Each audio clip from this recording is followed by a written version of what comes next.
Saya minum Elmen Advance Group, tinggi protein dengan HMB untuk cegah penyusutan otot. Persebaya Surabaya berusaha bangkit dari keterpurukan jelang melawan Persita Tangerang di lanjutan Liga 1 pekan ke-21. Kehilangan gelandang asal Meksiko, Francisco Rivera, akibat cedera berdampak negatif pada performa tim.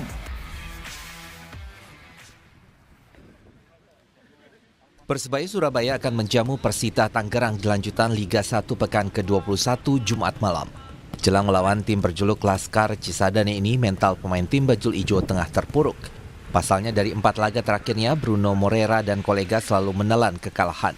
Akibatnya posisi tim Bajul Ijo turun dari pemuncak klasemen ke peringkat 3. Melawan Persita Tangerang akan dijadikan momentum kebangkitan skuad Green Force yang akan bermain di kandang sendiri.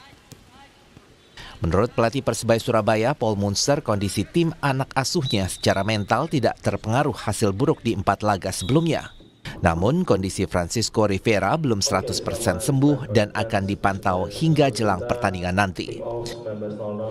Just back in training the last 2 hari.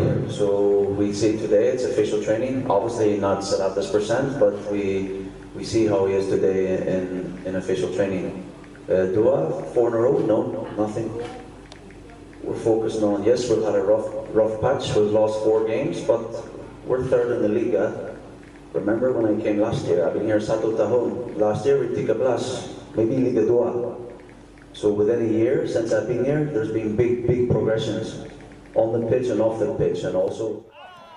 Absennya gelandang asal Meksiko ini berpengaruh pada performa tim dengan terbukti 4 laga selalu kalah tanpa kehadiran Francisco Rivera.